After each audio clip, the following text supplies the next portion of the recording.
Culture, फिर आता है मिक्स क्रॉपिंग कल्चर और सबसे लेटेस्ट और अपडेटेड है मल्टी लेयर कल्चर। और इसको लोग जो है ना वर्टिकल फार्मिंग भी दूसरे शब्दों में बोलते हैं, पर वो एक्चुअली है लेयर फार्मिंग भी है ना। वर्टिकल फार्मिंग को ही लेयर फार्मिंग बोला जा सकता है। ठीक है, अब इन पांच में से कोई तो आपको एक पैटर्न पे काम करना है। फसल आप चाहे जो भी लगाएं, चाहे ऑर्चर्ड ही तैयार करें, चाहे कुछ भी फसल लगाएं, कोई भी फसल लगाइए, दुनिया की जो भी फसल आपको लगानी, इन पांच में से किसी भी एक फॉर्मेट में आपको लगाना पड़ेगा। ठीक है कि नहीं? अब नीचे तो निकले बोल पांच में से, हाँ बेड पे नहीं प्लीज, बेड के नीचे आप, है ना। पांच में से किसी भी एक फॉर्मेट में आपको फसल उगानी है। तो अब जैसे मोनोक्रॉपिंग आप फसल उगाते हैं। अब मोनोक्रॉपिंग में अगर फसल उगा रहे हैं तो पता चला गेहूं की फसल उगा रहे हैं, तो उन्होंने कहा साहब गेहूं को तो खुला पानी सूट करता है, ठीक है। या फिर एडवांस में चले जाएं तो उन्होंने कहा स्प्रिंकलर का पानी सूट करता है गेहूं की फसल को। फिर आए चने पे, तो उन्होंने कहा चने को तो साहब एक ही पानी चाहिए और वो भी फ्लड का, बस उसको कोई पानी नहीं चाहिए। फिर तो इसका पानी का देने का तरीका स्प्रिंकलर हो गया, इसका पानी का देने का तरीका फ्लड हो गया। अब फिर हम आ गए मान के चलो ओनियन में, या गार्लिक पे आ गए, या फिर हम पोटैटो पे आ गए, या फिर जो है अदरक या हल्दी, इस तरह की कंद वाली फसल पे आ गए। तो उनने कहा कंद वाली फसलों के लिए तो टपक सिंचाई सूट करती है। तो अब कन्फ्यूज़न हो गई कि नहीं होगी? अगर हमें अब गेहूं लगाना है तो हमें स्प्रिंकलर का सेटअप करवाना पड़ेगा, चना लगानी है तो फिर हमें फ्लड इरिगेशन करना पड़ेगा। और अब हमारा प्लान बदल गया कि इस साल हम अदरक लगाते हैं तो फिर साहब ड्रिप इरिगेशन का सेटअप कराना पड़ेगा। अब अगर मान के चलो लीफी वेजिटेबल आप लगाते हो तो उसके लिए जो पानी देने का या पानी जो सूट करता है वो मिनी स्प्रिंकलर का सूट करता है, तो फिर आपको मिनी स्प्रिंकलर का सेटअप लगाना पड़ेगा। तो मतलब आपको अलग अलग फसल लगाने के लिए अलग अलग पानी की रिक्वायरमेंट के हिसाब से सेटअप उठाना पड़ेगा। तो हम लोग क्या करते हैं, एक आइडली सेटअप करते हैं और उस आइडली सेटअप में सारे इरिगेशन सिस्टम चला देते हैं। ठीक है, तो उसके लिए स्टार्ट करते हैं वहाँ पर जो आपने कल देखा था वहाँ पर फिल्टर और हेड लगा हुआ है, वो कनेक्टेड है सीधा कहाँ से, कुएं से। कुएं से पानी लिफ्ट करेगा, पहले फिल्टर उसको छानेगा। ठीक है, अब वहाँ पर हमें फ़िल्टर, दो तरह के फ़िल्टर रखने होते हैं, एक रखना पड़ता है डिस्क फ़िल्टर और एक रखना पड़ता है सैंड फ़िल्टर। सैंड फ़िल्टर होता है अगर बोरवेल से पानी आ रहा है तो उस कंडीशन के लिए, क्योंकि बोरवेल से कभी भी काई नहीं आती है, कचरा नहीं आता है, केवल सैंड आती है ना। मिनी पार्टिकल आते हैं छोटे छोटे, सैंड या फिर पत्थर के पार्टिकल्स आते हैं, तो वो सैंड फिल्टर से ही छनते हैं। ठीक है, डिस्क या हैरो से नहीं छनते हैं। फिर उसके बाद आपको चाहिए डिस्क फिल्टर।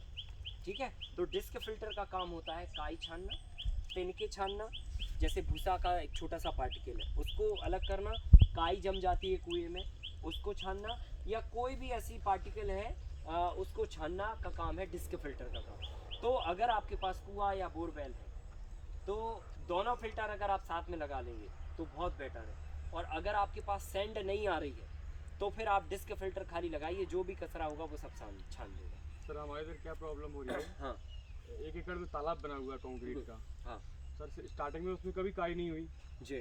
बट अब उसमें हम पहुंचाते हैं 5 किलोमीटर दूर पानी अंडरग्राउंड लाइनिंग से। बट सर 5-5 मोटर खराब हो रही हैं उसमें इस महीने में।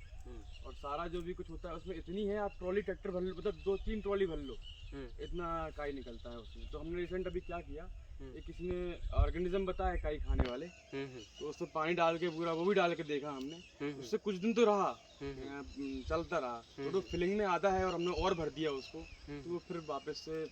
उसके लिए दूसरा कुछ उपाय करना पड़ेगा हाँ, आपको, मैं अलग से करूँगा बताएंगे आपको। आपको। तो अलगी, हाँ अलगी। हाँ। तो जो है आपने वहाँ पर डिस्क या सैंड फिल्टर आपको लगानी है। और अगर आपका कुछ ऐसा हो सिस्टम, जैसे हमारा सिस्टम है, हम बोरवेल से भी पानी उठाते हैं और कुएं से भी उठाते हैं, तो अगर इस तरह का हो तो दोनों फिल्टर लगाओ फिर आप। सर एक क्वेश्चन है, हाँ, ये दोनों फिल्टर सर अपने आउटपुट लाइन में जोड़ना है या इनपुट पे जोड़ना है? नहीं नहीं, इनपुट में जोड़ना है। इनपुट पे जोड़ना है हाँ, सर। इनपुट पंप में, सर खींचेगा उसको फिर?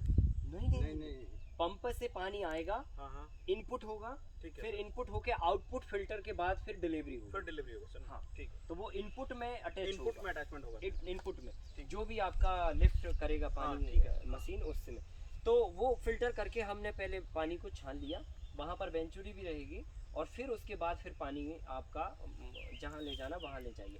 तो इसमें थोड़ा सा लेआउट का वर्किंग करना होता है।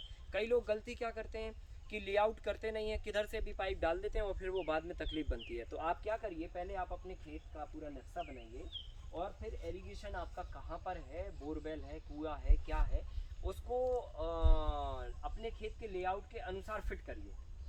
जैसे मान के चलो एक कॉर्नर पे है तो उसको आप क्या करें, खेत के सेंटर में ले आए पहले, फिर वहाँ पर फिल्टर और इसका सेटअप करें और फिर वहाँ से पानी को डिवाइडेड करें। उससे ये फ़ायदा होगा कि आपके प्रॉपर प्लॉट कट जाएंगे और लेआउट में आपका जो है प्रॉपर लाइन बिछ जाएगी। जैसे हमने क्या किया, अब जैसे ये पूरा एक गोल चक्कर खेत है, बराबर ना, तो हमने क्या किया, वहाँ पे ये सेटअप किया और लेफ्ट और राइट में जो है ब्लॉक बना दिए और हमने सेंटर ऑफ द खेत पूरा अंडरग्राउंड 3 फीट गहरी नाली करके 3 इंची का पाइप आखिरी तक ऊपर तक ले गए पूरा, और फिर उसी से हमने लेफ्ट राइट कनेक्शन दे दिए। तो इस तरफ लेफ्ट में वो खेत जा रहा, राइट में ये खेत जा रहा, फिर थोड़ी और आगे बढ़े तो उस तरफ लेफ्ट में, ऐसे करके 9 ब्लॉक बने हुए हैं पूरे नीचे से ऊपर तक।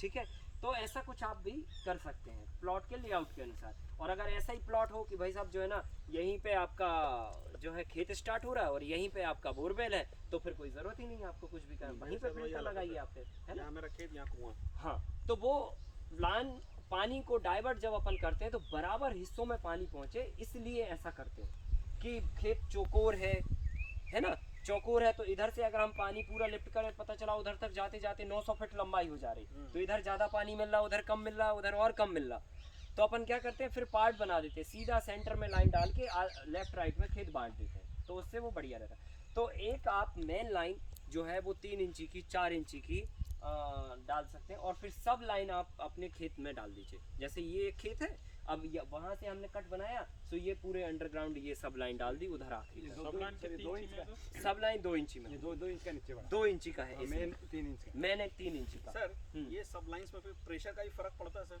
फर्क पड़ेगा, बिल्कुल फर्क क्योंकि पड़ेगा। जब इतने हम लोग जितने चैनल्स ओपन करते जाएंगे तो आने वाला वो इनपुट मशीन का क्या केजी का आउटपुट है, उसके हिसाब से आपका डिलीवरी डिस्चार्ज बनेगा, बराबर ना।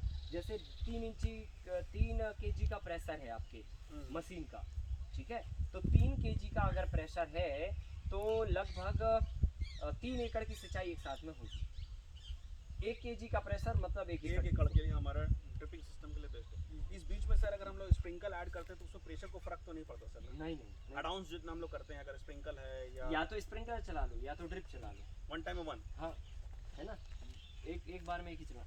तो वो तो आप जब एक बार ऑपरेट करोगे ना, अपने आप समझ में आ जाएगा आपको। पहली बार में जैसे एक बार पाइप खुलेगा तो आपको समझ आ जाएगा कि यार प्रेशर ज़्यादा है, प्रेशर मेरा कितना बन रहा है। ठीक है। और अगर आप 5 खेत का खोल के बैठोगे तो पानी ही नहीं निकलेगा, स्प्रिंकलर ही नहीं घूमेगा, तो आपको आइडिया लग जाएगा कि यार एक जगह की बाल बंद करो तो प्रेशर मेंटेन होगा। तो एक बार बस खाली समझ डेवलप होगी, मतलब एक आध बार पाइप खुलेगा कहीं का, ठीक है, तो समझ आ जाएगा आपको। हाँ, नहीं वो समझ सर जैसे इसमें अभी एक ये पड़ा है पाइप, हाँ कहीं कहीं पे 3 भी पड़े थे, हाँ, तो ये हम कैसे कैलकुलेशन मैं बता रहा हूँ इसका, अभी आ रहा हूँ ना, अभी तो हम लोग अभी पाइप लाइन ही तक पहुँचे हैं, ठीक है। अभी हमने अंडरग्राउंड ये सब लाइन बिछाई 2 इंची का, फिर हमने इसमें क्या किया कि फ्लेक्सिबिलिटी इतनी कर दी कि आप कोई भी फसल कभी भी किसी वक्त उगा सकते हैं। हमने क्या किया, सबसे पहले नंबर तो 20-20 फीट पे ये स्प्रिंकलर के पाइप के होल निकाले, ये वाला जो मोटा है ना, ये 1 इंची का पाइप है और उसी में होल करा के 1 इंची का ये हमने बॉल और ये सर्किट बना दिया, ये बॉल भी लगा दी हमने कि जब हमें इसे चालू नहीं करना है तो ये बंद रहेगा। और ऐसे 20-20 फीट पे ये पूरे सभी खेतों में ये लगा दिए, क्लियर। फिर उसी में हमने क्या किया कि 5-5 फीट पे ये 16 mm की ड्रिप की फिटिंग करवा दी। ये 5 फीट है, 5 फीट के लेफ्ट में 1 फीट पे एक होल बनाया, फिर 1 फीट के बाद यहाँ एक होल बनाया, मतलब 5 फीट पे हमने 3 होल बना दिए, ठीक है। और हर 5 फीट पे 3 होल बन गए। अब इन 3 होलों से क्या होगा कि जब बेड की चौड़ाई आपको रखनी है, इन केस देखो अभी जैसे हमने लौकी लगानी है इस पे, तो साहब एक ही ड्रिप लाइन डलेगी, क्योंकि लौकी का पौधा 2 फीट पे एक ही लगना है, ठीक है कि नहीं। लेकिन जब हम इस पे अदरक लगानी है तो फिर वो क्या होगा, 6 inch 6 inch 6 inch 6 inch 6 inch, तो क्या होगा, एक ड्रिप लाइन से कवर अप नहीं होगा, फिर हमको 3 ड्रिप लाइन चाहिए, नहीं तो 2 चाहिए, तो 2 चाहिए तो आपने 2 खोल दी, ठीक है। अब अलग से दिमाग नहीं लगाना ना, फिटिंग विटिंग करानी, आपने एक बार वो करा दिया आप, और चुटकी लगा दी वहाँ पे, देखो ये वॉल्व लगा दी ये।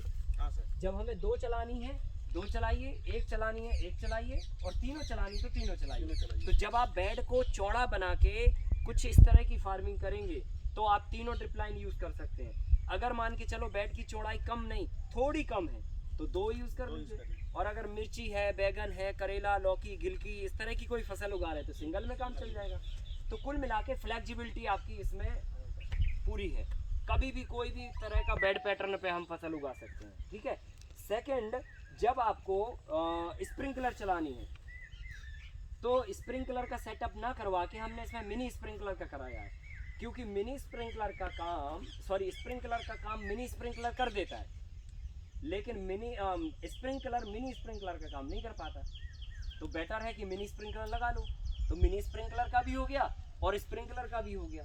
स्प्रिंकलर मतलब बड़ी चिड़िया, तो उसमें क्या होता है 40 फीट कवर करता है और ये 20 फीट करता है। उसमें पानी का फोर्स की बूंद जो है बहुत तेज होती है, उसमें कई बार सीड उचट भी जाता है। इसमें मिनी स्प्रिंकलर में नहीं उचटता, बहुत आराम से बूंद गिरती है और 10 फीट का उसका रेडियस होता है, केवल 10 फीट का इसका। तो ये गेहूं में जो भी फसल स्प्रिंकलर से होती है वो सब इससे हो जाती है, और लीफी वेजिटेबल भी इससे हो जाती है। तो हमने मिनी स्प्रिंकलर लगा दिया।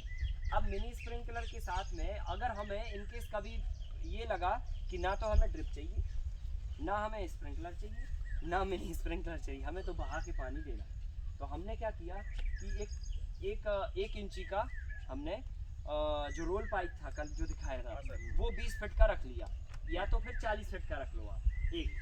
तो 20 फीट का एक वहाँ ज्वाइंट करो और यहाँ लेके आओ उसको, और उसकी बाल खोल दो, और इसकी बाल यहाँ खोल दो, और एक 20 फीट का टुकड़ा लेके आओ इधर खोल दो। तो ये 3 इंची का फ्लड इरिगेशन आपका चालू हो गया। अब जिधर पे भी आपको ले जाना आप ले जाइए, उसके लिए अलग से कोई पाइपलाइन बिछाने की ज़रूरत नहीं है आपको। सो फ्लड इरिगेशन हो गया, मिनी स्प्रिंकलर हो गया, स्प्रिंकलर का भी काम हो गया, ड्रिप में तीन फ्लेक्सिबिलिटी है वो भी हो गई। कभी इनकेस आपको फॉगर चलानी पड़ी तो इसी 16 mm में आपका फॉगर कनेक्ट जो वहाँ पे आपको दिखा था उस साइड में, तो वो इसी में कनेक्टेड हो जाएगा। एक में आप ड्रिप भी चला सकते हैं, एक में फॉगर भी चला सकते हैं, और चाहे तो 2 में ड्रिप 1 में फॉगर चला लीजिए। कुल मिला के इतनी फ्लेक्सिबिलिटी रहेगी कि कोई भी मॉडल किसी भी बेड पैटर्न पे आप फसल उगाइए, आपके पास इरिगेशन अवेलेबल होगा। अब आपका मन बन गया कि नहीं हमें तो वो रोल वाला एक पाइप चाहिए खाली, उससे हम फॉग करके पानी देंगे, तो वो आप इसमें लगा दीजिए, बाकी सारी चुटकियाँ बंद कर दीजिए, तो वो भी आप घुमा घुमा के कर सकते हैं। अच्छा, अब आई बजट की बात। हाँ। ये 1.25 फीट। अब आती है बजट की बात। तो बजट भी हमारा, जब हम इतना सब करेंगे तो खर्चा तो जाहिर सी बात होगा, पर हम मिनिमाइज क्या कर सकते हैं। तो उसमें देखो मैंने क्या किया, अभी हमने 9 एकड़ में ये सब सेटअप लगाया, 2.5 लाख रुपए खर्च किए खाली 9 एकड़ के लिए। ठीक है, नहीं तो हमारे 5 से 6 लाख रुपए खर्चा होने थे इस सेटअप के हिसाब से जो हमने किया। तो हमने क्या किया, खाली 1 एकड़ का हमने स्प्रिंकलर लिया। ठीक है, बराबर ना, 1 एकड़ का स्प्रिंकलर लिया, और ये जो ड्रिप लाइन है ये स्ट्रीम लाइन ले ली। स्ट्रीम लाइन मतलब होती है नॉन ISI।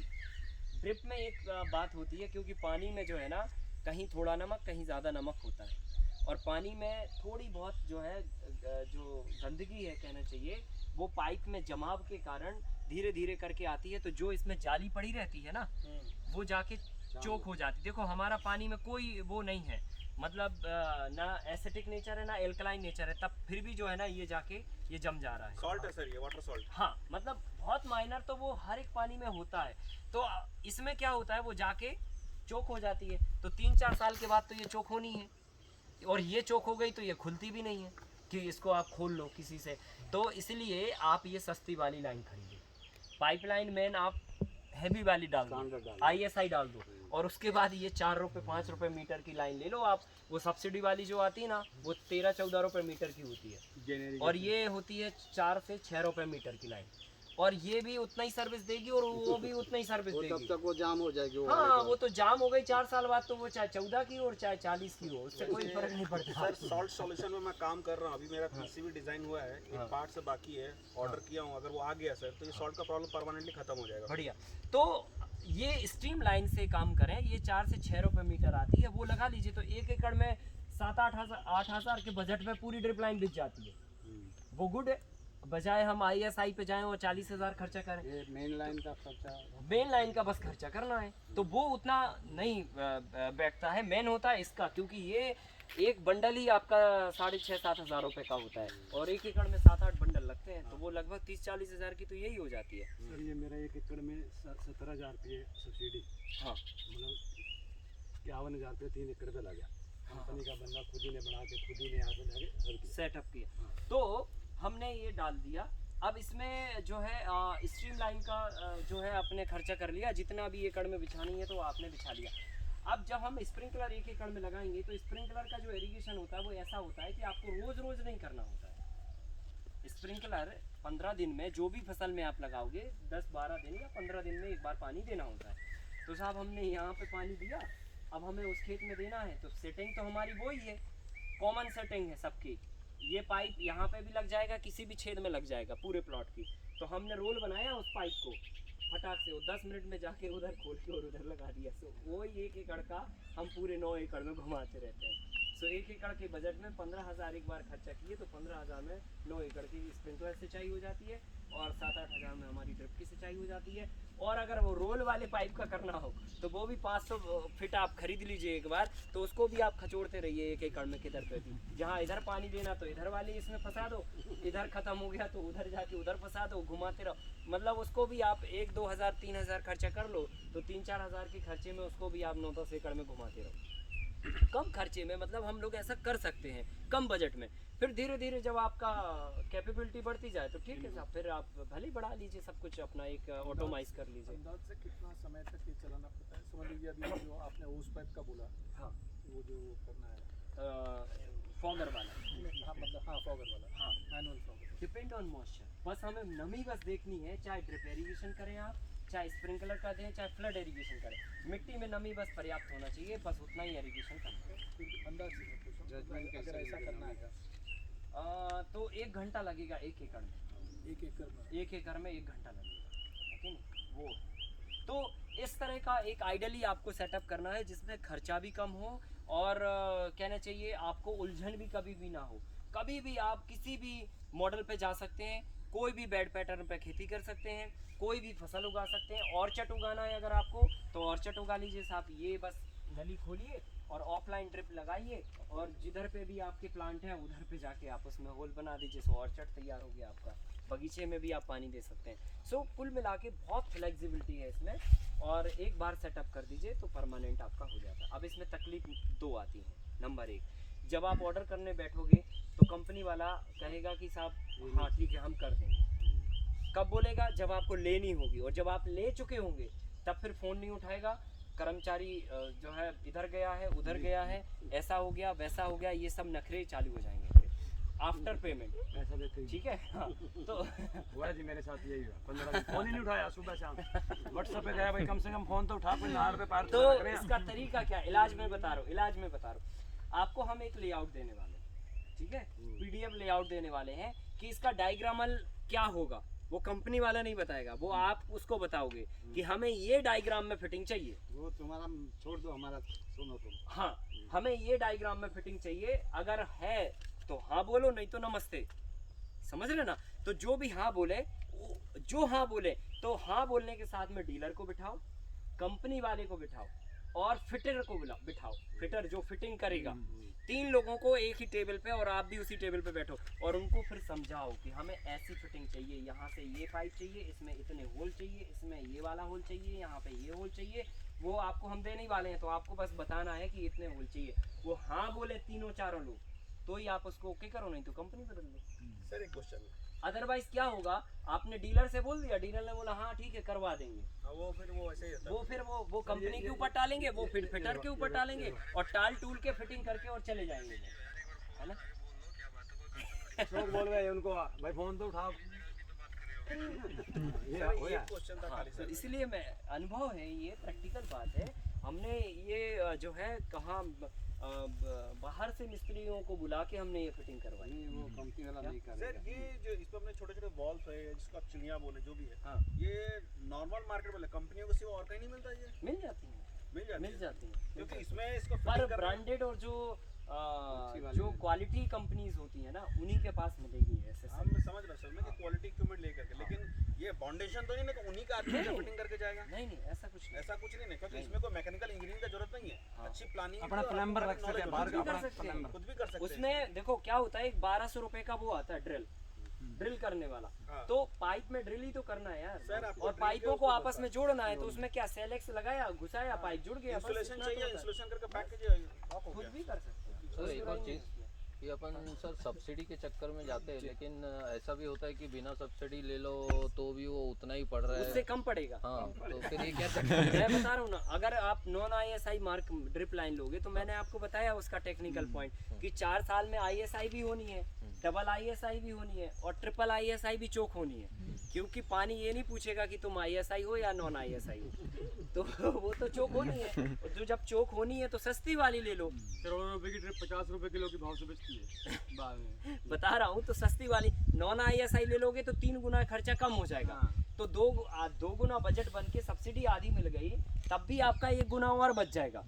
तो बेटर है कि टाइम एक्सपेंड होता है ना सब्सिडी में। फिर देखो फॉर्म भरने जाओ, फिर कमी हो गई, फिर उन्होंने कहा यार खसरा खतौनी चाहिए, उन्होंने कहा ये एक्सपायरी डेट हो गई खतौनी की, फिर पटवारी को पकड़ो, फिर तहसीलदार के, वो कितने प्रोसेस होती है। सर वो सब होने के बाद में क्या बोलेगा जो एजेंट आता है, अरे भैया मैंने फार्म में गलती कर दी, 2 फुट पे सराख था 2.5 पे हो गया, 4,000 ज्यादा लगेगा। हाँ, होया। ये नखरे भी होते हैं, तो इससे फिटिंग वाला अलग मांगेगा। सबसे बचना है तो अपना एक प्लाट का लेआउट अपने पास रखो, अपना बजट अपने पास रखो और फिर बैठ जाओ।